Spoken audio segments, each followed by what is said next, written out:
नमस्कार साथियों, मैं आपका दोस्त विभोर मोतला एक बार फिर से हाजिर हूँ आप सभी के सामने करंट अफेयर की एक नई क्लास के साथ, जिसमें मैं लेकर आया हूँ आपके लिए 10 सवाल जो बने होंगे आज रात तक की सुर्खियों से और जो आने वाली सभी प्रतियोगी परीक्षाओं में आपके लिए महत्वपूर्ण साबित होंगे।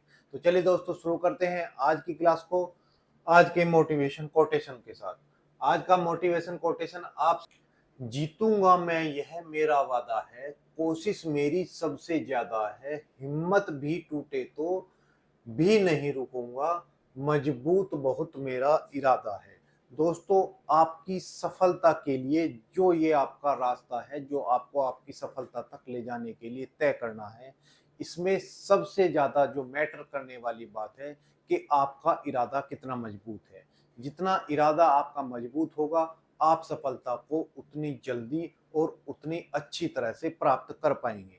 तो दोस्तों, अपने मजबूत इरादे को हिलने नहीं देना है और लगातार मेहनत करते रहना है अपने लक्ष्य की ओर। तो चलिए दोस्तों, शुरू करते हैं आज की क्लास को क्वेश्चन नंबर 1 के साथ। आज का क्वेश्चन नंबर 1 आपके लिए, हाल ही में मॉरिशस के प्रधानमंत्री की भारत की राजकीय यात्रा के दौरान कुल कितने समझौते ज्ञापन पर हस्ताक्षर किया गया। दोस्तों, हिंद महासागर में एक देश है, हिंद महासागर में एक द्वीपीय देश है, द्वीपीय देश जिसका नाम है मॉरिशस, मॉरिशस जिसका नाम है। और यहाँ के जो राष्ट्रपति हैं, जो यहाँ के प्रधानमंत्री हैं, उनका नाम है नवीन राम गुलाम, डॉक्टर नवीन राम गुलाम, राम गुलाम। अभी ये कहाँ पर थे? तो ये भारत की यात्रा पर थे, यानी भारत की यात्रा पर ये आए हुए हैं, भारत की यात्रा पर। और यहाँ पर आकर इन्होंने भारत के साथ 7 समझौतों पर क्या किए हैं? हस्ताक्षर किए हैं। तो यहाँ पर भारत के साथ 7 समझौतों पर हस्ताक्षर किए हैं, यानी 7 समझौतों पर दोनों के बीच क्या हुई है? सहमति बनी और इस पर फिर इन्होंने क्या किए? हस्ताक्षर किए हैं। साथ ही इन हम 7 समझौतों को समझेंगे, लेकिन इन्होंने कुछ घोषणाएं भी की, साथ ही घोषणाएं भी हुई हैं। और वे घोषणाएं क्या क्या हैं? तो वे घोषणाएं भारत और मॉरिशस दोनों देशों ने मिलकर की। उसमें पहला घोषणा ये है कि भारत और मॉरिशस शैक्षणिक क्या करेंगे? कि शैक्षणिक जो सहयोग करेंगे, शैक्षणिक सहयोग करेंगे। भारत किसका? मॉरिशस का शैक्षणिक सहयोग करेगा। अब शैक्षणिक सहयोग में क्या करेगा? तो उसमें जो भारत की आईआईटी मद्रास है, आईआईटी मद्रास, और जो मॉरिशस की यूनिवर्सिटी ऑफ मॉरिशस है, यूनिवर्सिटी ऑफ मॉरिशस, मॉरिशस, ये क्या करेंगे? दोनों मिलकर शिक्षा के क्षेत्र में होने वाले कार्यों को क्या करेंगे? शिक्षा को आगे बढ़ाएंगे। तो पहला समझौता ये हुआ, घोषणा ये हुई। दूसरी घोषणा ये है कि नवीकरणीय ऊर्जा के क्षेत्र में, नवीकरणीय ऊर्जा के क्षेत्र में दोनों देशों ने घोषणा की कि नवीकरणीय ऊर्जा को हम आगे बढ़ाएंगे, नवीकरणीय ऊर्जा पहल को भी हम आगे बढ़ाएंगे। और इसके द्वारा क्या किया जाएगा? जो हमारी एनटीपीसी है, एनटीपीसी यहाँ पर एक फ्लोटिंग सोलर प्लांट की स्थापना करने में मॉरिशस की मदद करेगी, और जिसकी क्षमता कितनी होगी? तो 1.75 मेगावाट के सौर ऊर्जा फ्लोटिंग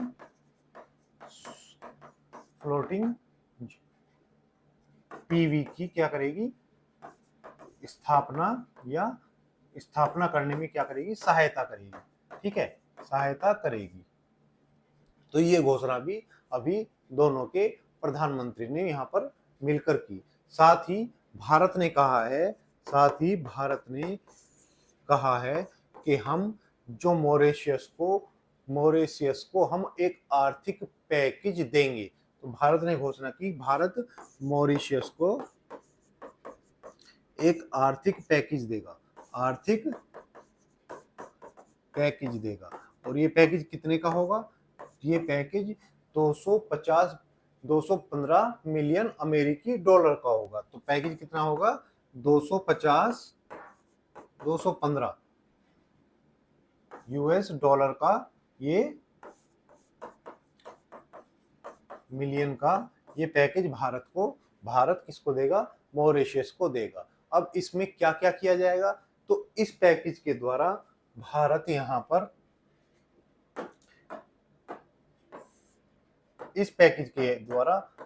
पर क्या क्या चीज का निर्माण करेगा? तो यहाँ पर नया सर शिव सागर, तो यहाँ पर नया सर शिव सागर राम गुलाम राष्ट्रीय अस्पताल बनाया जाएगा, राष्ट्रीय अस्पताल बनाया जाएगा। यानी इससे इस 215 जो मिलियन हम पैसा इनको देने वाले हैं, उससे एक अस्पताल का निर्माण किया जाएगा। आयुष चिकित्सा केंद्र यहाँ पर खोले जाएंगे, चिकित्सा केंद्र यहाँ पर, या आयुष उत्कृष्टता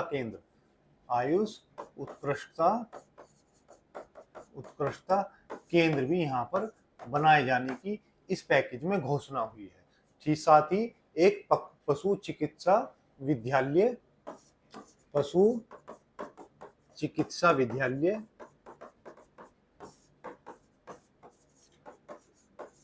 और पशु अस्पताल का निर्माण यहाँ पर कराया जाएगा। ठीक है, अस्पताल का निर्माण भी यहाँ पर कराया जाएगा। साथ ही हेलीकॉप्टरों की आपूर्ति भी इसी जो हमने सहायता दी है इससे सुनिश्चित की जाएगी। तो एक क्या होगा? हेलीकॉप्टर्स जो है यहाँ पर की आपूर्ति भी यहाँ पर सुनिश्चित की जाने की घोषणा की गई है। तो ये भारत और किसके बीच? मॉरिशस के बीच ये समझौते और घोषणाएं अभी हाल ही में देखने को मिली है। साथ ही जो 7 समझौते हैं वो कौन कौन से हैं? तो इन 7 समझौतों में विज्ञान और प्रौद्योगिकी के क्षेत्र में भारत मॉरिशस की मदद करेगा, वहीं महासागरीय अध्ययन के बारे में भी मॉरिशस की मदद करने वाला है। लोक सेवा में जो सुधार होंगे उसमें भी भारत यहाँ पर प्रोत्साहित करेगा। ऊर्जा और विद्युत क्षेत्र में भारत मॉरिशस की मदद करने वाला है। वहीं लघु विकास परियोजनाएं, हाइड्रोग्राफी और अंतरिक्ष सहयोग में भी भारत मॉरिशस की मदद करने वाला है। तो ये सब क्षेत्र हुए जिनमें भारत मॉरिशस की मदद करेगा। ये हुए हमारे नवीन राम गुलाम और हमारे प्रधानमंत्री मोदी से वार्ता करते हुए। ठीक है, अब हम अगर आपको इसकी मैप में लोकेशन दिखाएं तो ये है हमारा प्यारा भारत। अगर भारत से हम अफ्रीका की ओर चलते हैं तो यहाँ पर आपको मैं जूम करके दिखाता हूँ, एक छोटू सा देश है जिसका नाम है मॉरिशस। तो भारत दिशाओं का ज्ञान हमें कैसे करते हैं? तो प्लस का निशान बनाएंगे, इधर वाली ईस्ट और इधर वाली वेस्ट, ऊपर वाली नॉर्थ और नीचे वाली साउथ। तो भारत के दक्षिण में एक हिंद महासागर में एक छोटू सा देश है, यहाँ पर इतना छोटा सा देश है जिसका नाम है मॉरिशस। ये मेडागास्कर और मेडागास्कर के पूर्व में एक देश स्थित है जिसका नाम है मॉरिशस। अब आप बोलेंगे सर इतना छोटा सा देश है, इसको इतने पैसे देने की क्या जरूरत है?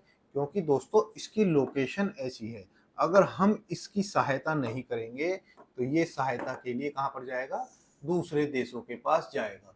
और ऐसे मौकों की तलाश में कौन होता है? तो चमगादड़ चीन ऐसे मौकों की तलाश में बैठा रहता है। इसलिए चीन को यहाँ पर मौका ना मिले, इसकी सहायता क्या कौन करेगा? तो हम ही इसकी सहायता करने का फैसला करते हैं। तो भारत ऐसे छोटे छोटे देशों की सहायता करता है कि जिससे हिंद महासागर में उसका वर्चस्व बना रहे।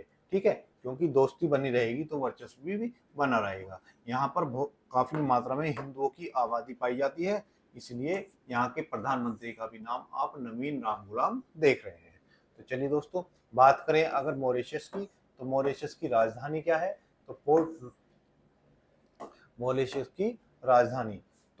की राजधानी पोर्ट लुइस है। तो पोर्ट लुइस मॉरिशस की राजधानी है और यहाँ की मुद्रा तो मॉरिशस रुपया यहाँ की मुद्रा है। मॉरिशस रुपया यहाँ की मुद्रा है। ये कहाँ पर स्थित है? तो हिंद महासागर में अफ्रीका के पूर्व में स्थित है। अफ्रीका के पूर्व में स्थित देश है। राजधानी इसकी पोर्ट लुइस हुई। चलिए अब देखते हैं रिवीजन के क्वेश्चंस। हाल ही में भारत और फ्रांस की कंपनी सैफ्रॉन ने किस परियोजना के लिए जेट इंजन के सह विकास का निर्माण पर फैसला किया? यानी भारत के साथ मिलकर फ्रांस की जो कंपनी है सैफ्रॉन, वो कौन से इंजन का निर्माण करने जा रही है? तो एम का इंजन का निर्माण करेगी। यानी एडवांस मीडियम कॉम्बैक्ट एयरक्राफ्ट का निर्माण करेगी। हाल ही में केरल ने किस परियोजना के तहत खुद को भारत का पहला पूर्णतः डिजिटल साक्षर राज्य घोषित किया है? तो केरल की एक परियोजना है जिसका नाम है डीजी केरल।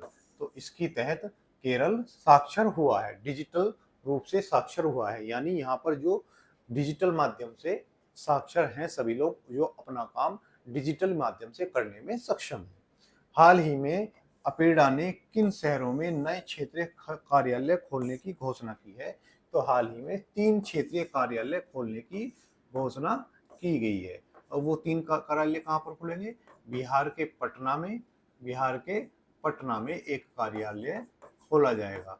वहीं रायपुर छत्तीसगढ़ में दूसरा कार्यालय और देहरादून उत्तराखंड में तीसरा कार्यालय खोला जाएगा। ठीक है, तो ये हो गए हमारे क्वेश्चन नंबर 1। अब बात करते हैं हम क्वेश्चन नंबर 2 की। तो हाल ही में भारत ने वर्ष 2025 में गैर जीवाश्म ईंधन ऊर्जा स्रोत से कितनी बिजली उत्पादन की क्षमता को स्थापित करने में सफलता प्राप्त की है या क्षमता हासिल की है? तो दोस्तों अभी हमारे जो नवीकरणीय ऊर्जा मंत्री हैं, हमारे नवीन और नवीकरणीय ऊर्जा मंत्री,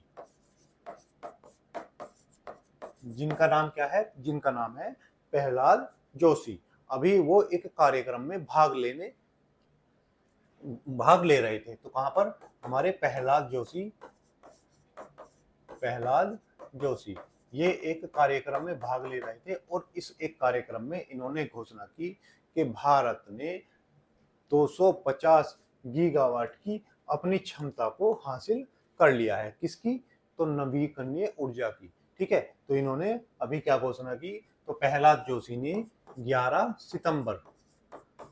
सितंबर को दिल्ली में एक सम्मेलन में भाग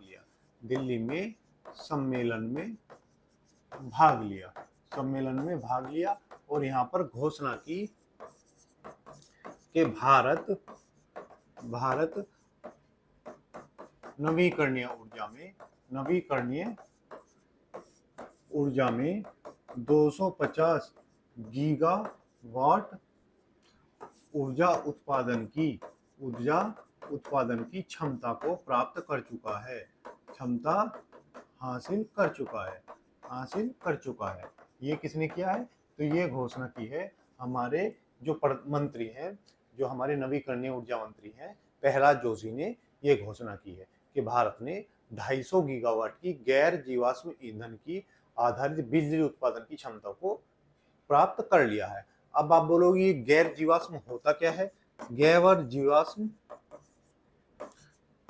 वह ऊर्जा जो हमें पारंपरिक स्रोत कोयला, पेट्रोल, डीजल इनसे अलग किसी ऐसी चीज से प्राप्त हो जिसको हम बार बार उपयोग कर सके। तो इसमें क्या आता है? जैसे सौर ऊर्जा, ठीक है, पवन ऊर्जा, बायोगैस, परमाणु ऊर्जा। ठीक है, सौर ऊर्जा, पवन ऊर्जा, बायोगैस, साथ ही जल विद्युत। तो ये सारी ऊर्जा जब हम इन सब चीजों से बिजली प्राप्त करते हैं तो इनको हम रिन्यूएबल यानी गैर जीवाश्म ईंधन से प्राप्त ऊर्जा कहते हैं। क्योंकि अगर हम पानी से एक बार बांध बनाकर बिजली प्राप्त कर सकते हैं तो आगे चलकर उस पर दूसरा बांध बनाकर भी बिजली प्राप्त की जा सकती है। ऐसे ही वायु से जो हम टरबाइन घुमाकर बिजली प्राप्त करते हैं, उस वायु से हम दोबारा भी बिजली को घुमाकर, टरबाइन को घुमाकर बिजली प्राप्त कर सकते हैं। हमें बिजली बनाने के लिए अंतिम रूप से टरबाइन ही घुमानी है, ये बात आप याद रखेंगे। टरबाइन घुमाने के लिए चाहे सौर ऊर्जा तो अलग हुई प्लेटों से, सूर्य की पवन ऊर्जा हो, बायोमास हो, परमाणु ऊर्जा हो या जल विद्युत ऊर्जा हो, अंतिम हमें करना क्या है, टरबाइन घुमाना है और उससे क्या करनी है, बिजली को प्राप्त करना है। अगर हम यही काम कोयले से भाप, पानी की भाप बनाकर करते हैं तो उसमें कार्बन उत्सर्जन अधिक होता है जो हमारे पर्यावरण के लिए हानिकारक है। इसलिए हम नवीकरणीय ऊर्जा यानी गैर जीवाश्म ऊर्जा की ओर बढ़ रहे हैं। अगर मैं बात करूं भारत का लक्ष्य क्या है, नवीकरणीय ऊर्जा में भारत का लक्ष्य, तो भारत का लक्ष्य 2030 तक 500 गीगावाट क्षमता उत्पादन कर लेना है, उत्पादन बढ़ा लेना है। यानी भारत 500 गीगावाट तक बिजली का उत्पादन गैर जीवाश्म ईंधन से 2030 तक करने का लक्ष्य रख चुका है। साथ ही भारत ने क्या किया है, तो भारत ने 2070 तक शून्य कार्बन उत्सर्जन का लक्ष्य रखा है। इसमें क्या होगा, तो भारत शून्य कार्बन उत्सर्जन का मतलब होता है कि जितना कार्बन भारत उत्सर्जित कर रहा है उतने को सोख भी ले रहा है, तो इसको बोलते हैं हम शून्य कार्बन उत्सर्जन। ठीक है, इसका लक्ष्य कब तक है, 2070 तक है। कुछ और लक्ष्य जो हाल ही में चर्चा में रहे, जैसे 2035 तक भारत क्या करेगा, तो 2035 तक अपना अंतरिक्ष स्टेशन अंतरिक्ष में स्थापित कर लेगा। ठीक है, स्टेशन स्थापित करेगा। वहीं 2040 तक क्या करेगा भारत, 2040 तक चंद्रमा पर, चांद पर मानव को उतार देगा, मानव को उतारेगा। ठीक है, यानी अपने आदमी हम चांद पर भेज देंगे जो वहां पर कदम रखेंगे। तो ये लक्ष्य भारत के जो हाल ही में चर्चा में रहे। ठीक है, तो हमारे प्रहलाद जोशी ने घोषणा की है कि 250 गीगावाट का लक्ष्य हम प्राप्त कर चुके हैं। ये है हमारी पवन ऊर्जा। ठीक है, इससे हम हवा की सहायता से टरबाइन को घुमाते हैं। चलिए,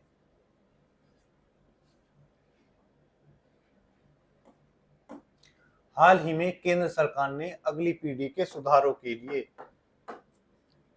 सुधारों और विकसित भारत की दृष्टि के लिए किसकी अध्यक्षता में उच्च स्तरीय समिति का गठन किया, तो राजीव गौबा जी की अध्यक्षता में हमने ये समिति बनाई है। राष्ट्रीय अंतरिक्ष दिवस भारत में कब मनाया जाता है, तो राष्ट्रीय अंतरिक्ष दिवस जब हमारा चंद्रयान कहां पर पहुंचा था, चंद्रमा के दक्षिण पोल पर पहुंचा था, तो 23 अगस्त को हम क्या मनाते हैं, 23 अगस्त को हम राष्ट्रीय अंतरिक्ष दिवस मनाने लगे हैं। और जहां पर वो पहला रोवर उतरा तो वहां पर हमने शिव शक्ति पॉइंट नाम दिया है। जहां पर हमारा ये दक्षिण ध्रुव पर उतरा था चंद्रयान, उसको हमने क्या दिया, शिव शक्ति पॉइंट नाम दिया है। हाल ही में एनसीईआरटी ने ऑपरेशन सिंदूर के लिए स्पेशल मॉड्यूल किस वर्ग के छात्रों के लिए जारी किया है, तो जो 3 से और 12वीं कक्षा के छात्र हैं सभी के लिए जारी किया गया है। चलिए, क्वेश्चन नंबर 3 है आज का। हाल ही में नमो भारत ट्रेन ने भारत की सबसे तेज ट्रेन बनने का दर्जा किस गति प्राप्त की, यानी भारत की जो सबसे तेज ट्रेन बनी है वो नमो भारत है, उसकी स्पीड कितनी है, ऐसा ये। अभी दोस्तों क्या हुआ है कि भारत में एक लाइन का उद्घाटन होने जा रहा है जिसे हम RRTS rapid railway transit system के नाम से जानते हैं, जो दिल्ली से मेरठ को जोड़ने वाला है। दिल्ली से मेरठ को जोड़ने वाले रैपिड रेल ट्रांजिट सिस्टम, जिसे हम मेरठ क्षेत्रीय तीव्र परिवहन प्रणाली क्षेत्रीय तीव्र परिवहन प्रणाली के तौर पर जानते हैं। तीव्र परिवहन प्रणाली के तौर पर जानते हैं। तो इस तीव्र परिवहन प्रणाली में एक ट्रेन चलाई जाएगी जिसका नाम हमने नमो भारत दिया है।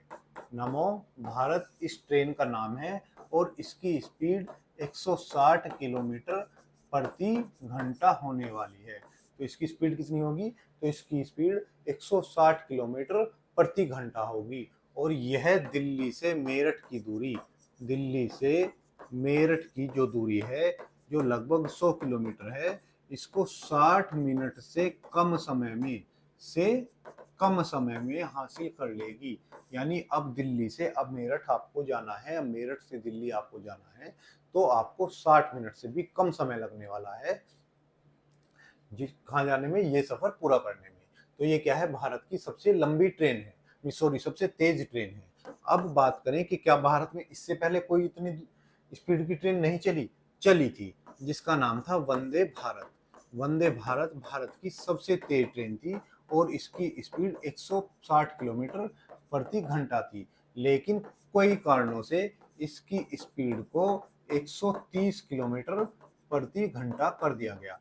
और इसके लिए मुख्य कारण क्या है? भारत में ज्यादा फाटकों का होना और पटरियों की अच्छी हालत ना होना, इसके कारण इसकी स्पीड को घटाकर 130 किलोमीटर प्रति घंटा कर दिया। अब जो हमारी नई ट्रेन चलने वाली है जिसे हम मेरठ क्षेत्रीय तीव्र परिवहन के नाम से जानते हैं, जिस ट्रेन का नाम नमो भारत है, उसकी स्पीड 160 किलोमीटर होने वाली है।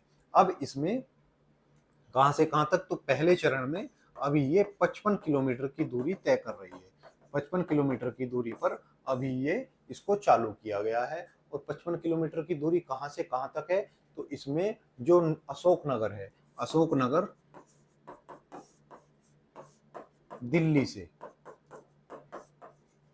अशोकनगर दिल्ली से जो मेरठ साउथ में इसको अभी शुरू किया गया है। अगर बात करें इसकी पूरी दूरी कितनी है तो 82.15 इसकी कुल लंबाई होगी। और ये कहाँ से? तो सराय काले खां जो दिल्ली में है, सराय काले खां दिल्ली से मोदीपुरम मेरठ तक ये अपना सफर तय करेगी। और इस सफर को 82.15 के सफर को ये 60 मिनट से कम दूरी में समय में तय कर लेगी। बात करें यहाँ की कितनी ट्रेनें चलाई जाएंगी तो यहाँ लगभग 6 ट्रेनें हाल फिलहाल में चलाई जाएंगी, जिसमें 36 डिब्बे होंगे। ठीक है, और हर 15 मिनट में आपको एक ट्रेन यहाँ पर देखने को मिलेगी। ठीक है, तो हर 15 मिनट में एक ट्रेन आपको इस ट्रैक पर देखने को मिलेगी। यानी जो भारत की आवाजाही जा रही है मेरठ से दिल्ली तक, वो अभी क्या होगी और सुनिश्चित और जल्दी आपको मिलने वाली है। ठीक है, तो हर 15 मिनट में इसका क्या होगा? चक्कर लगाया जाएगा। अब बात करें इसका डिजाइन, तो इसका डिजाइन हैदराबाद में किया गया है। और इस ट्रेन का निर्माण कहां पर किया गया है? तो इसका निर्माण जो हमारे सांवली गुजरात में इसका निर्माण किया जाएगा। और निर्माण करने वाली कंपनी कौन सी होगी? तो निर्माण करने वाली कंपनी होगी एल्स्ट्रॉम द्वारा इसका निर्माण किया जाएगा। एल्स्ट्रॉम द्वारा सांवली गुजरात में इसका निर्माण किया जाने वाला है। ठीक है, तो ये हुए हमारी ट्रेन। अब बात करें इसमें कौन कौन से राज्य शामिल हैं, तो इसमें शामिल राज्य कौन कौन से हैं या किन राज्यों की ये संयुक्त पहल है? तो केंद्र सरकार प्लस यूपी सरकार प्लस हरियाणा सरकार प्लस राजस्थान सरकार प्लस दिल्ली सरकार, यानी केंद्र सरकार प्लस 4 राज्यों की सरकार इसमें शामिल है। अगर बात करें आगे आने वाले दिनों में, तो जो आगे आने वाले दिनों में दिल्ली से पानीपत और एक दिल्ली से अलवर, ये इन ट्रैक पर भी क्या है कि ये रैपिड रेलवे ट्रेन चलाई जाने वाली है। ठीक है, तो आगे भविष्य में भी हम इसको आगे बढ़ाने वाले हैं। चलिए, तो ये है रैपिड रेलवे ट्रेन, जो भारत की सबसे अधिक गति से चलने वाली ट्रेन अभी होने वाली है। अगर मैं बात करूं रेलवे की, भारत में रेलवे, तो भारत में रेलवे के कितने कितने जोन हैं? तो भारत में रेलवे जोन कितने हैं? तो भारत में 18 रेलवे जोन हैं। हाल ही में जो हमारा दक्षिण तटीय रेलवे है, तटीय रेलवे है, उसका ऑफिस यानी मुख्यालय कहाँ पर बनाया गया? तो विशाखापत्तनम में उसका मुख्यालय बनाया गया है। ठीक है, ठीक है, विशाखापत्तनम में उसका मुख्यालय बनाया गया है। हाल ही में करंट में रहा था, मैंने आपको पढ़ाया भी है कि रेलवे पटरियों पर सोलर पैनल या सौर ऊर्जा पैनल कहाँ लगाए जाएंगे? तो ये बनारस या वाराणसी में ये लगाए जाने वाले हैं। ठीक है, अगर मैं बात करूं भारत की पहली रेलवे कब चलाई गई, तो भारत की जो पहली रेलवे है, भारत की पहली रेल जो चलाई गई वो 1853 में मुंबई से ठाणे के बीच चलाई गई। इस समय कौन हमारे गवर्नर जनरल थे? तो हमारे गवर्नर जनरल इस समय कौन थे? तो लॉर्ड डलहौजी हमारे क्या थे? उस समय गवर्नर जनरल थे। तो ये क्वेश्चन भी आप याद रखेंगे। चलिए आगे चलते हैं रिवीजन के क्वेश्चंस की ओर।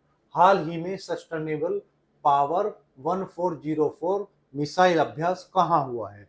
तो अभी ये जो अभ्यास है वो कहाँ हुआ है? तो वो ओमान की खाड़ी में किया गया है। ठीक है, ओमान की खाड़ी में किया गया है। तो ओमान की खाड़ी में ये अभ्यास किया गया है। हाल ही में दिल्ली पुलिस का नया अध्यक्ष व आयुक्त किसे नियुक्त किया गया है? तो हमारे जो गलोचा जी हैं, जिनका नाम है सतीश गोलचा, इनको बनाया गया है। हाल ही में भारतीय रिजर्व बैंक ने इंद्रनील भट्टाचार्य को किस पद पर नियुक्त किया है? तो इनको मौद्रिक नीति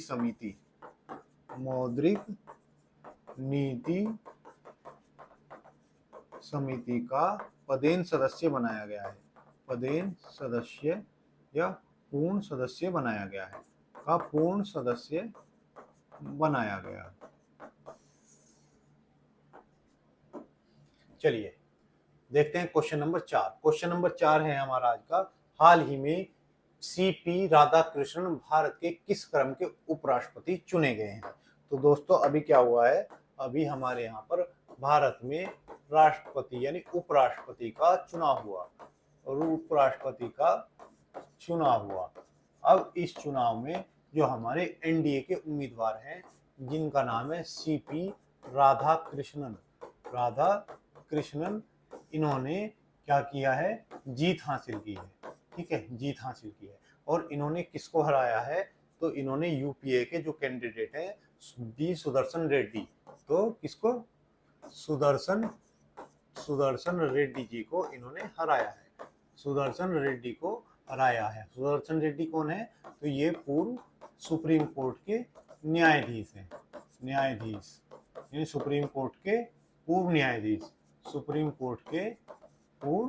न्यायाधीश हैं। ठीक है, तो सुप्रीम कोर्ट के जो पूर्व न्यायाधीश हैं सुदर्शन रेड्डी जी को इन्होंने हराया है। तो इनको कितने वोट मिले? तो इनको 452 वोट मिले हैं। 452 वोट के साथ ये विजयी घोषित किए गए हैं। वहीं 324 हमारे सुदर्शन जी को वोट मिले। इस बार रिकॉर्ड तोड़ मतदान भी किया गया। कितना? तो इस बार 98 लगभग इस बार 98.3% रिकॉर्ड मतदान किया हो गया। रिकॉर्ड मतदान किया यानी सभी लोग पहुंचे मतदान करने के लिए और 98.3% मतदान किया गया, जो आज तक का रिकॉर्ड है। इतना अधिक मतदान कभी भी नहीं हुआ है। ठीक है, अब बात करें ये सीपी राधाकृष्णन जी हैं कौन? तो सीपी राधाकृष्णन जी मैंने आपको कई बार पढ़ा चुका हूँ। कब पढ़ा चुका हूँ? जब भी हमने महाराष्ट्र को पढ़ा है, महाराष्ट्र के बारे में जब भी हमने पढ़ा है, तो हमने बताया है कि महाराष्ट्र के राज्यपाल कौन है। तो ये महाराष्ट्र के राज्यपाल हैं वर्तमान में, और अब ये वर्तमान में राज्यपाल का पद छोड़कर उपराष्ट्रपति का पद धारण करने वाले हैं। अब बात करें उपराष्ट्रपति का, तो उपराष्ट्रपति के बारे में अब आपको जानकारी देते हैं। ठीक है, उपराष्ट्रपति तो अनुच्छेद, हमारे संविधान का अनुच्छेद 63 ये कहता है कि भारत का एक राष्ट्रपति उपराष्ट्रपति होगा, भारत का एक उपराष्ट्रपति होगा। और अनुच्छेद 64 हमें बताता है कि उपराष्ट्रपति राज्यसभा का पदेन सभापति होगा, पदेन सभापति। अब आप बोलेंगे ये पदेन सभापति क्या होता है, तो यानी हमारे संसद के 2 सदन होते हैं।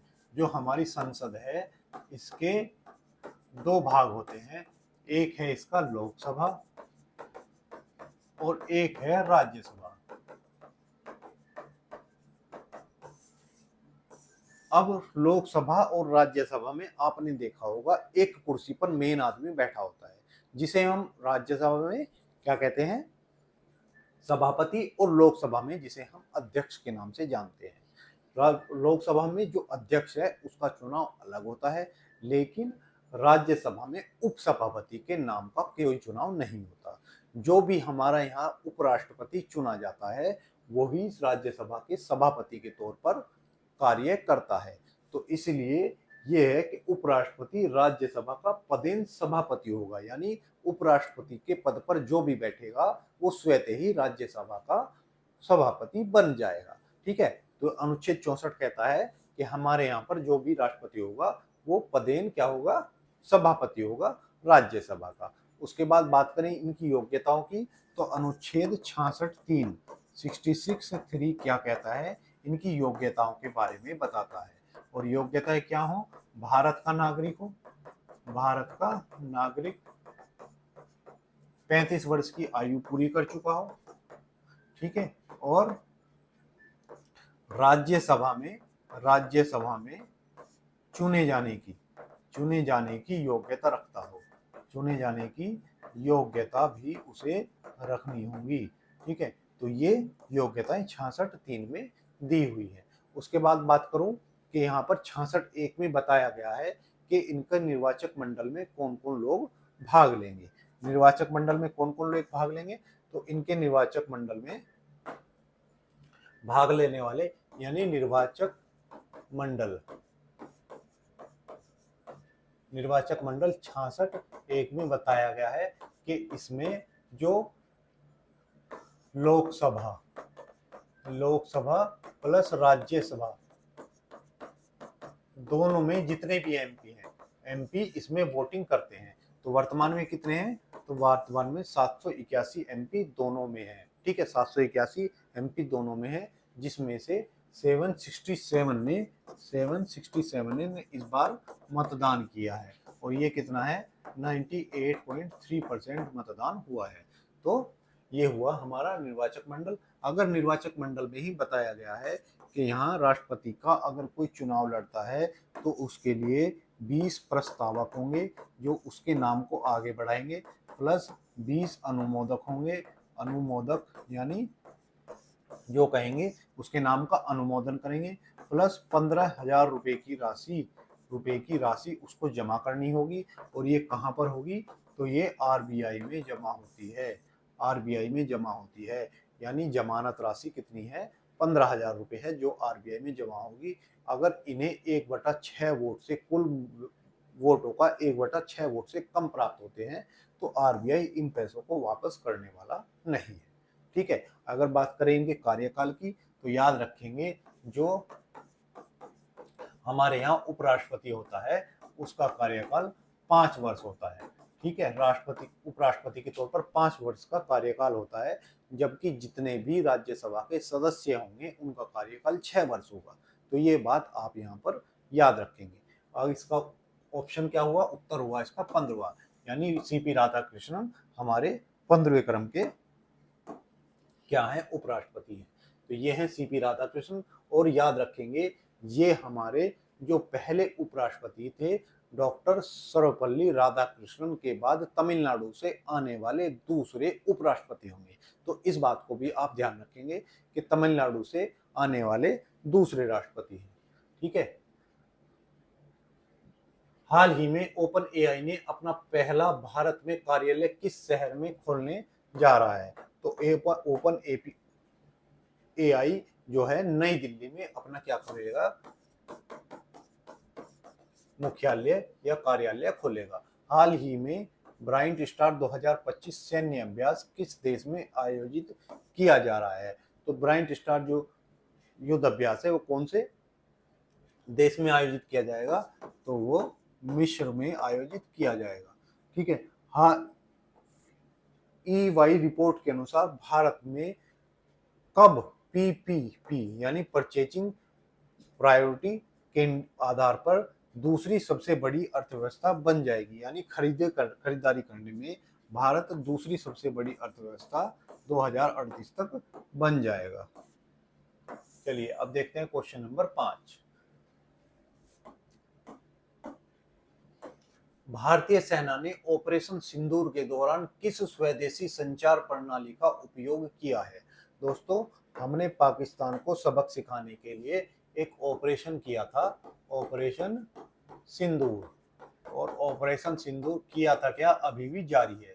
इसके खिलाफ, पाकिस्तान के आतंकवादियों के खिलाफ हमने ये ऑपरेशन शुरू किया।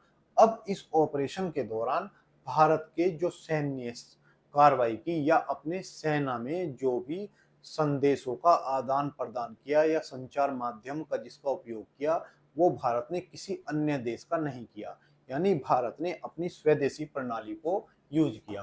तो भारत ने अपनी स्वदेशी प्रणाली पर क्या किया? विश्वास किया।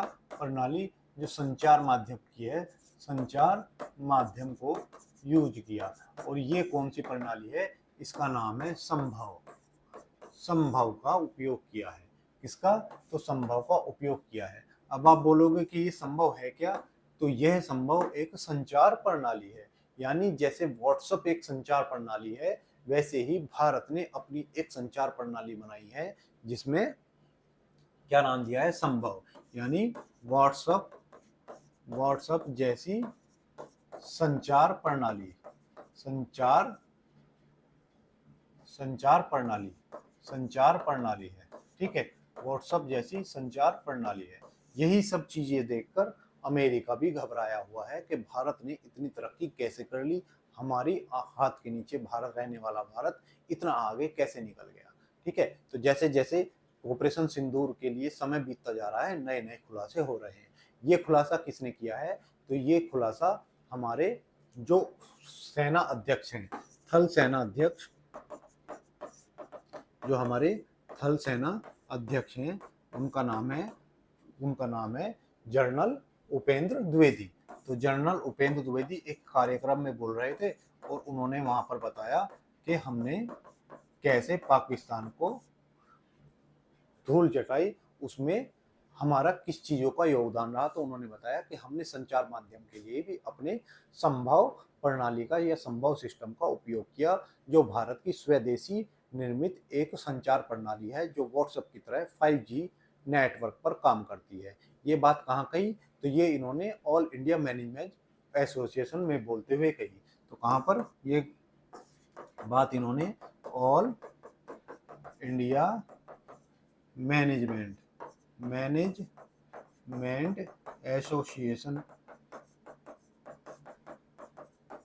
में बोलते हुए ये बात कही कि भारत ने अपनी संचार प्रणाली के माध्यम से क्या किया? पाकिस्तान को धूल चटाई है। और ये 5G आधारित एक प्लेटफॉर्म है जिसे जनवरी 2024 में लॉन्च किया गया। तो इसे लॉन्च कब किया गया था?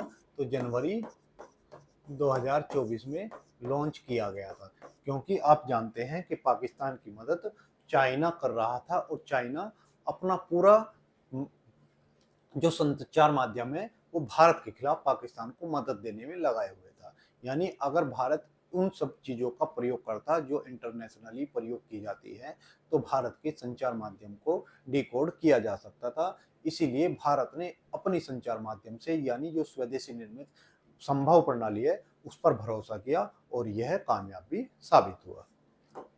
चलिए, तो यह है भारत की संचार प्रणाली संभव। अगर आपसे एग्जाम में पूछे संभव क्या है, तो संभव भारत की ऑपरेशन सिंदूर के दौरान प्रयोग में ली जाने वाली संचार माध्यम है। हाल ही में 11 वर्ष पूरे किए प्रधानमंत्री जन धन योजना कब शुरू की गई थी? तो जो हमारी प्रधानमंत्री जन धन योजना है, जिसके द्वारा हम क्या करते हैं, सभी के लोगों को अकाउंट खुलवाए गए, तो अगस्त 2014 में खुलवाए गए। रूस 2025 के अंत तक भारतीयों के लिए कितनी नौकरियां खोलने का योजना बनाई है? तो रूस ने कहा है कि 2025 के अंत तक हम भारत के लिए लोगों को 10 लाख नौकरियां देंगे, यानी हम भारत में क्या करेंगे, रोजगार को बढ़ावा देंगे। प्रोजेक्ट आरोहण किस संगठन द्वारा शुरू किया गया है?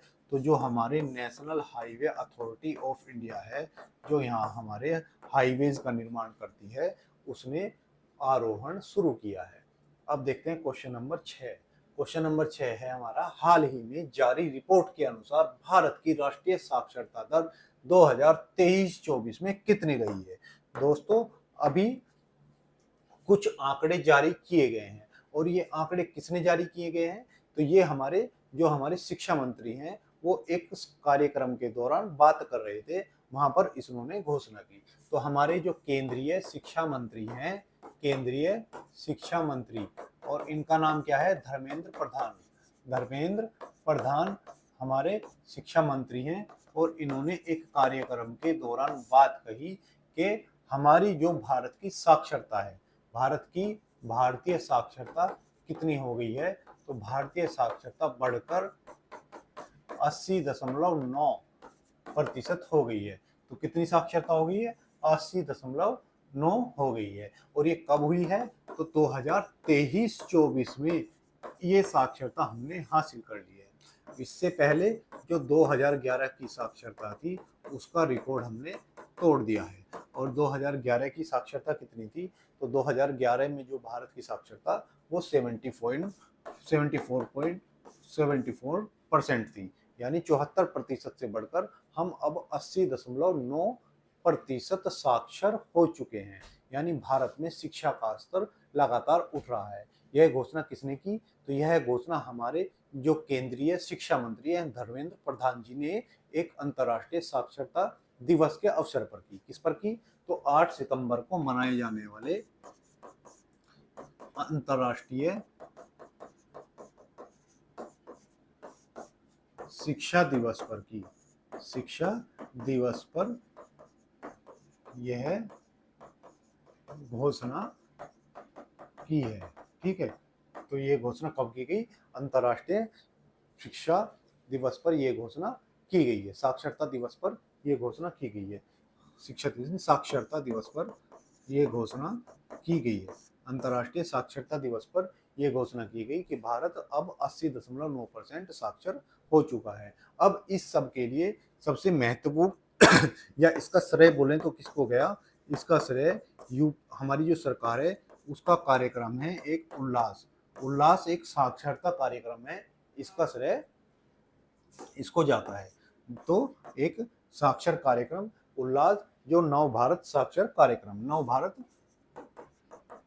साक्षरता कार्यक्रम है, इसका श्रेय इसको जाता है। यानी नव भारत साक्षरता कार्यक्रम के तहत हमने ये सब उपलब्धि हासिल की है। अब इसमें उल्लास में किया क्या गया है? तो इसमें 3 करोड़, जो हमारे 3 करोड़ या इससे अधिक शिक्षार्थियों को क्या किया है? इसमें शामिल किया गया। 3 करोड़ से अधिक शिक्षार्थियों को शामिल किया गया। शिक्षार्थियों को इसमें शामिल किया गया। वहीं 42 लाख से अधिक जो स्वयंसेवक हैं उनको भी शामिल किया गया। 42 लाख से अधिक स्वयंसेवकों को भी इसमें शामिल किया गया। यानी 42 लाख से जो अधिक स्वयंसेवक हैं उनको शामिल किया गया। साथ ही इसी के दौरान ही जो सफलता का रेट रहा, साक्षरता सफलता दर 90% से अधिक रही। 90% से अधिक साक्षरता दर रही। वहीं 26 भारतीय भाषाओं में इन्होंने क्या किया, यानी इस कार्यक्रम के माध्यम से 26 भारतीय भाषाओं में यानी जो क्षेत्रीय भाषाएं हैं उनमें शिक्षण सामग्री उपलब्ध कराई गई। यानी पढ़ने के लिए जो सामग्री है वो क्षेत्रीय भाषा में होगी, तो ज्यादा से ज्यादा लोग शिक्षित हो सकेंगे। तो उल्लास कार्यक्रम के माध्यम से ये सब हमने हासिल किया है। इसके बाद जो हमारे मंत्री हैं धर्मेंद्र प्रधान, इन्होंने बताया कि हमारे यहाँ पर जो कार्यात्मक साक्षर राज्य हैं उनकी संख्या बढ़कर कितनी हुई। तो इन्होंने बताया पूर्ण कार्यात्मक साक्षर राज्य कितने हैं। तो इन्होंने बताया कि 5 राज्य ऐसे हैं जो हमारे यहाँ पूर्ण साक्षर राज्य हैं। कौन कौन से? तो लद्दाख हमारे यहाँ पर गोवा हुआ, मिजोरम हुआ और त्रिपुरा। लद्दाख, गोवा, मिजोरम और त्रिपुरा, ये सभी राज्य हैं जो पूर्णतः साक्षर घोषित हुए हैं। यानी अपना कार्य करने के लिए, अपना हिसाब लगाने में यहाँ का हर आदमी पूरी तरह से साक्षर है। ठीक है, तो ये सभी राज्य हुए। और इसी के साथ हिमाचल प्रदेश भी इसी में शामिल हुआ है। तो 5 राज्य कौन कौन से? लद्दाख, गोवा, मिजोरम, त्रिपुरा और हिमाचल प्रदेश। और भारत सरकार ने शिक्षा के लिए नई नीति जो लाई है, न्यू एजुकेशन पॉलिसी 2020, ये किसकी सिफारिश पर लाई है? तो यहाँ पर हम याद रखेंगे कस्तूरी रंगन समिति की सिफारिश पर लाई गई। कस्तूरी रंगन समिति की सिफारिश पर हमारे यहाँ पर नई एजुकेशन पॉलिसी लाई गई। तो अभी साक्षरता में हमने ये मुकाम हासिल कर लिया है। ठीक है, चलिए आगे देखते हैं रिवीजन के क्वेश्चंस। हाल ही में लिथुआनिया के प्रधानमंत्री कौन चुनी गई हैं? तो लिथुआनिया के प्रधानमंत्री हाल ही में जो चुनी गई हैं उनका नाम है इंगा रोजिनिस। यहाँ की क्या है? इंगा यहाँ की प्रधानमंत्री है। हाल ही में भारत और भूटान ने किस क्षेत्र में सहयोग बढ़ाने हेतु समझौते ज्ञापन पर हस्ताक्षर किए हैं? तो इन दोनों ने कृषि के क्षेत्र में सहयोग बढ़ाने हेतु समझौते पर हस्ताक्षर किए हैं। हाल ही में दिल्ली के कॉलेज छात्रों के लिए यू स्पेशल बस सेवा किसने शुरू की है? तो हमारी जो रेखा गुप्ता जी हैं, जो यहाँ की मुख्यमंत्री हैं, उन्होंने ये शामिल की है। तो रेखा गुप्ता जी द्वारा ये शुरू किया गया। अब देखते हैं क्वेश्चन नंबर 7। क्वेश्चन नंबर 7 है, हाल ही में अखिल भारतीय थल सैनिक शिविर 2025 ऑल इंडिया थल सैनिक कैंप 2025 किस स्थान पर समापन हुआ है? तो हमारा जो एनसीसी है, यानी राष्ट्रीय कैडेट्स कोर, भारतीय राष्ट्रीय कैडेट्स कोर, जिसे हम किस नाम से जानते हैं? तो एनसीसी। ठीक है, एनसीसी नेशनल कैडेट्स कोर के नाम से जानते हैं। अभी इसमें क्या हुआ कि अभी इसका अखिल भारतीय थल सैनिक शिविर 2025, इसका अखिल भारतीय थल सैनिक शिविर 2025 का आयोजन दिल्ली में हो रहा था। अभी इसको कहां पर खत्म किया गया? तो जो दिल्ली कैंट है, Indira Gandhi DGNCC camp Delhi cantt में इसका समापन किया गया। दिल्ली कैंट क्षेत्र में डीजीएनसीसी का जो कैंपस है वहां पर इसका समापन समारोह हाल ही में किया गया है। ठीक है, ये कितने दिवसीय कार्यक्रम था? तो ये 12 दिवसीय कार्यक्रम था, यानी 12 दिवसीय चलने वाला कार्यक्रम था। और यहाँ पर जो 15 एनसीसी निर्देशालय हैं, जो 15 एनसीसी निर्देशालय हैं, उनके 1574 कैडेट्स ने भाग लिया। कैडेट्स ने इसमें भाग लिया, ठीक है। तो कैडेट्स ने इसमें भाग लिया। और अब मैं बात करूं, अगर यहाँ पर इस एनसीसी पे विजेता कौन रहा, तो इसमें अगर बात करूं बालक विजेता में पहला स्थान किसको मिला है, तो फर्स्ट स्थान पर जो राज्य रहा है उसका नाम है पंजाब, हरियाणा, हिमाचल और चंडीगढ़। तो पंजाब, हरियाणा, हिमाचल और चंडीगढ़ जो निर्देशालय है उनको पहला स्थान मिला है। वहीं बात करूं इसमें दूसरा स्थान किसको मिला है, तो इसमें दूसरा स्थान प्राप्त करने वाला आंध्र प्रदेश और तेलंगाना है। यानी आंध्र प्रदेश और तेलंगाना ने दूसरा स्थान हासिल किया है। इसके बाद बात करूं अगर बालिका विजेताओं की, यानी लड़कियों में कौन जीता, तो बालिका विजेताओं में जो जीतने वाले हैं वो कर्नाटक और गोवा हैं। यानी फर्स्ट रैंक पर कौन रहे, तो फर्स्ट रैंक प्राप्त करने वाले कर्नाटक एंड गोवा रहे।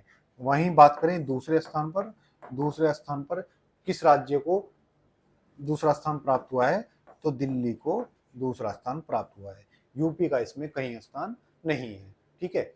यानी यूपी के एनसीसी कैडेट्स का इसमें स्थान नहीं मिला है। किसको मिला है, तो गोवा को और कर्नाटक को महिला विजेताओं में मिला है। चलिए, तो यह है एनसीसी कैडेट्स जो अभी कहां पर समापन हुआ, तो जिसका समापन अभी दिल्ली कैंट में हुआ। हाल ही में उम्मीद मॉड्यूल किस मंत्रालय द्वारा शुरू किया गया है, तो उम्मीद मॉड्यूल जो है किस मंत्रालय द्वारा शुरू किया गया, तो जो हमारा अल्पसंख्यक मंत्रालय है, अल्पसंख्यक मंत्रालय, इसके द्वारा शुरू किया गया। हाल ही में उर्जित पटेल को आईएमएफ कि किस पद पर नियुक्त किया गया, तो कार्यकारी इनको निर्देशक चुना गया है। कार्यकारी निर्देशक के तौर पर इनको आईएमएफ में चुना गया है। आईएमएफ यानी इंटरनेशनल मॉनेटरी फंड, जिसकी स्थापना कब हुई, तो 1944 में ब्रेटन वुड सम्मेलन के दौरान इनकी स्थापना की गई थी। इसको ट्विन सिस्टर बोलते हैं। दूसरी सिस्टर जो है उसका नाम है वर्ल्ड बैंक, ठीक है। अब इनका मुख्यालय कहाँ पर है, तो आप कमेंट बॉक्स में बताएंगे कि आईएमएफ का मुख्यालय कहाँ पर है, ठीक। बाल वाटिका टीवी चैनल किस आयु वर्ग के बच्चों के लिए शुरू किया गया है, तो बाल वाटिका जो कार्यक्रम है वो 3 से 6 वर्ष की आयु के बच्चों के लिए शुरू किया गया है। चलिए, क्वेश्चन नंबर 8 है आपका आज का।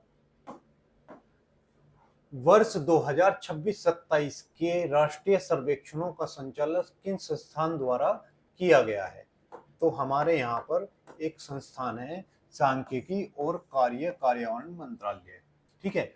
तो जो हमारा सांख्यिकी और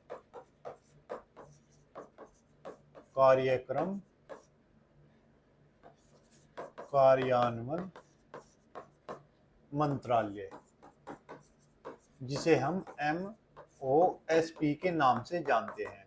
अब इस कार्यालय मंत्रालय के अधीन एक संस्था है जिसे हम NSO के नाम से जानते हैं, राष्ट्रीय सांख्यिकी कार्यालय।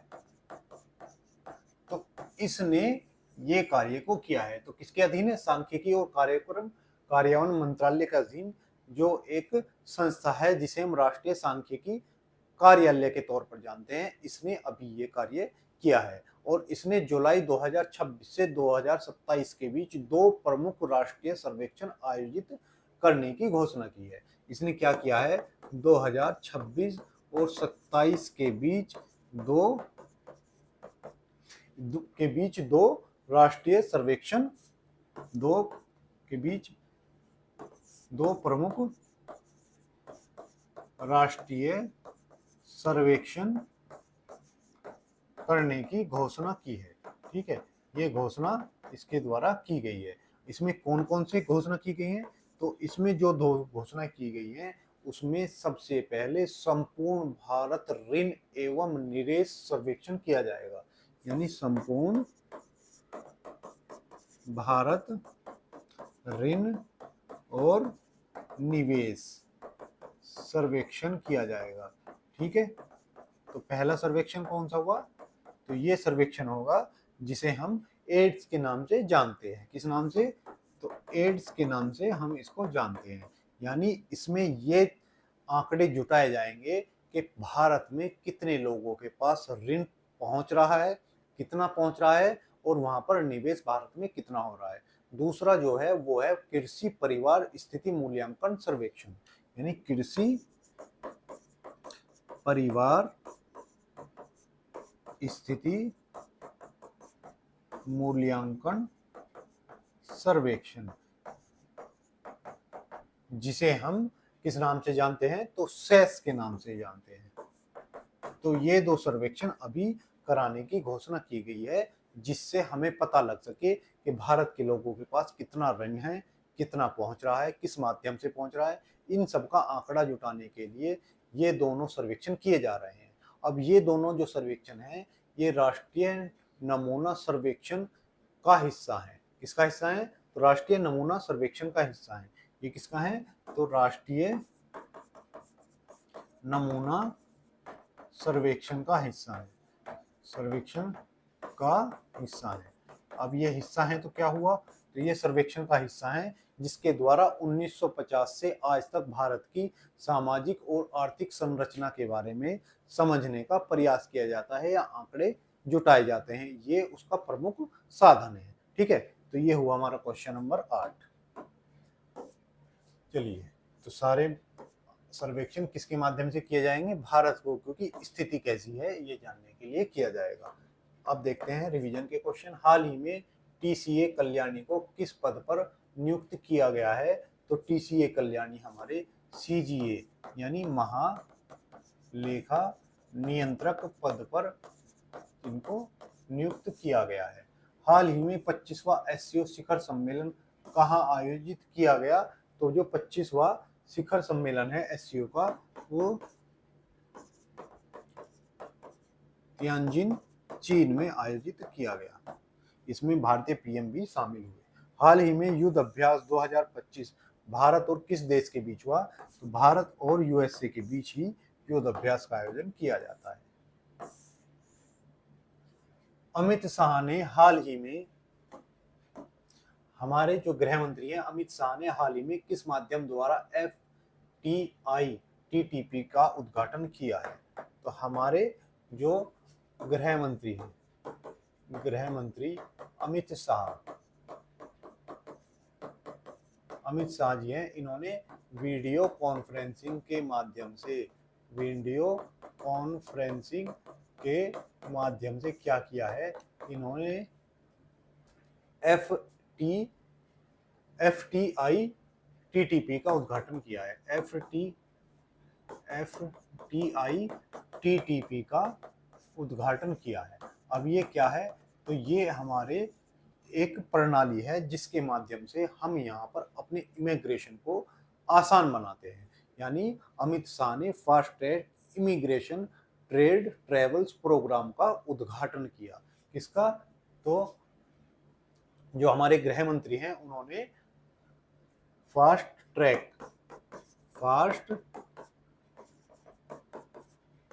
ट्रैक इमिग्रेशन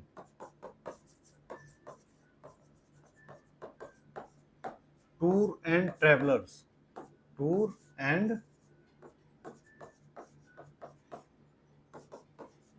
प्रोग्राम का उद्घाटन किया। तो किसका? हमारे fast track immigration tour and travels programme का उद्घाटन किया है। अब इसके द्वारा 5 नए हवाई अड्डों को इस कार्यक्रम में शामिल किया गया है। और वो 5 नए हवाई अड्डे कौन से हैं? तो लखनऊ, त्रिची, तिरुवनंतपुरम, लखनऊ, त्रिची, तिरुवनंतपुरम और कोझिकोड कोझिकोड और उसके साथ अमृतसर। तो इन 5 हवाई अड्डों को इसमें शामिल किया गया। अगर बात करें इसकी शुरुआत कब की गई थी, तो इस पहल की शुरुआत श्री नरेंद्र मोदी के स्पीड, स्किल और स्कैन विजन के द्वारा 2024 में की गई। तो इसकी शुरुआत कब की गई, तो इसकी शुरुआत 2024 में की गई, जिससे भारत में क्या होगा, जो भारत में लोग हैं उनको इमिग्रेशन कराने के लिए लाइन में नहीं खड़ा होना पड़ेगा, है ना, या लंबी लंबी कतारों का हिस्सा नहीं करना पड़ेगा। इसमें आपको 30 सेकंड में ही इमिग्रेशन क्लियर कर दिया जाएगा। तो इसमें क्या होगा, 30 सेकंड में इमिग्रेशन क्लियर किया जाएगा। तो इसका उद्घाटन किसने किया, जो हमारे गृह मंत्री हैं और जो हमारे भारत के पहले सहकारिता मंत्री हैं। देखिए बैठे बैठे ही इन्होंने इनका उद्घाटन कर दिया है, यानी जाने की भी किराया नहीं लगाया, किराया भी अमित शाह बचा गए। चलिए, विश्व नारियल दिवस कब मनाया जाता है, तो विश्व नारियल दिवस कब मनाया जाता है, तो ये 2 सितंबर को मनाया जाता है। 2 सितंबर को मनाया जाने वाला कार्यक्रम नारियल दिवस। हाल ही में भारत में ई बस अपनाने के मामले में उड़ीसा का कौन सा स्थान है, तो ई बस यानी इलेक्ट्रॉनिक बस अपनाने में उड़ीसा का 5वां स्थान हासिल किया है। ग्लोबल पीस इंडेक्स के अनुसार एशिया का सबसे सुरक्षित शहर कौन सा है, तो सिंगापुर। सिंगापुर को सबसे सुरक्षित शहर माना गया है, किसके, तो ग्लोबल पीस इंडेक्स के द्वारा।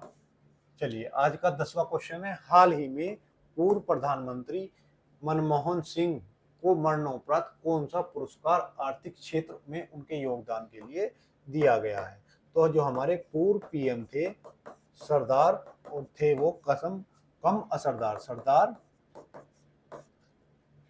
मनमोहन सिंह, मनमोहन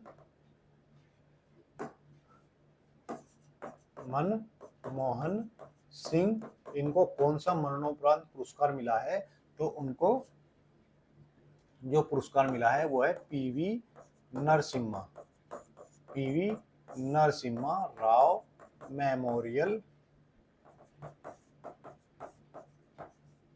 अवार्ड। ये इनको अवार्ड मिला है क्योंकि इन्होंने 1990 के दशक में, जब भारत की अर्थव्यवस्था बहुत खराब थी, भारत कंगाली के हालातों में था, उस समय एलपीजी रिफॉर्म्स लाने में, यानी लिबराइजेशन, प्राइवेटाइजेशन और ग्लोबलाइजेशन लाने में महत्वपूर्ण भूमिका निभाई थी। इसी के लिए इनको ये पुरस्कार दिया गया है। तो डॉक्टर मनमोहन सिंह को मरणोपरांत पीवी नरसिम्हा राव स्मृति पुरस्कार अर्थशास्त्र से सम्मानित किया गया। पुरस्कार मोंटेग अहलुवालिया द्वारा प्रदान किया गया। तो किसने इस पुरस्कार को दिया, तो हमारे जो मोंटेग अहलुवालिया हैं उनके द्वारा ये पुरस्कार दिया गया है। तो किसके द्वारा, मोंटेग अहलुवालिया द्वारा ये पुरस्कार दिया गया। और गुरशरण कौर जो इनकी पत्नी है, किनकी, मनमोहन सिंह जी की पत्नी ने ये सम्मान को ग्रहण किया। 1991 में जो आर्थिक सुधार किए गए उसमें डॉक्टर मनमोहन सिंह की महत्वपूर्ण भूमिका थी। आर्थिक सुधार कौन कौन से, तो निजीकरण, वैश्वीकरण और उदारीकरण। जो हमारे यहाँ पहले लाइसेंस राज था, यानी लाइसेंस के बिना लंबी लंबी कतारें होती थी और बाहर के देशों को हमारे यहाँ निवेश करने के लिए बहुत जद्दोजहद का सामना करना पड़ता था, क्योंकि भारत ने अपने आप को बंद अर्थव्यवस्था बनाया हुआ था। भारत डरा हुआ था कि कहीं ईस्ट इंडिया कंपनी की तरह कोई कंपनी यहाँ पर निवेश करने आए वो भारत को दोबारा से गुलाम ना बना ले। इसके लिए भारत ने अपनी अर्थव्यवस्था को बाकी देशों के लिए नहीं खोला था। लेकिन जैसे ही भारत की अर्थव्यवस्था गिरी, उसी में मनमोहन सिंह और हमारे जो उस समय के प्रधानमंत्री नरसिम्हा राव जी थे, उन्होंने ग्लोबलाइजेशन, प्राइवेटाइजेशन और लिबरलाइजेशन तीनों को लाकर भारत की अर्थव्यवस्था को नई ऊंचाइयां दी। उदारीकरण की नीतियों का श्रेय मनमोहन सिंह और नरसिम्हा राव दोनों को दिया जाता है। इसीलिए यह पुरस्कार है पीवी नरसिम्हा राव स्मृति फाउंडेशन द्वारा प्रदान किया जाता है। तो हमारे यहाँ किसको मिला है, तो मरणोपरांत ये हमारे मनमोहन सिंह जी को, जो पूर्व प्रधानमंत्री थे, इनको दिया गया। तो ये थी आज की हमारी क्लास, जिसमें हमने सभी क्वेश्चनों को देखा, साथ ही उससे जुड़े स्टैटिस्टिक्स जीके और पुराने करंट के क्वेश्चनों का भी रिवीजन किया। आशा करता हूँ हमारा ये प्रयास आपको पसंद आया होगा। अगर आपको हमारा प्रयास अच्छा लगा हो तो वीडियो को लाइक करें और अपने दोस्तों के साथ साझा करें। धन्यवाद।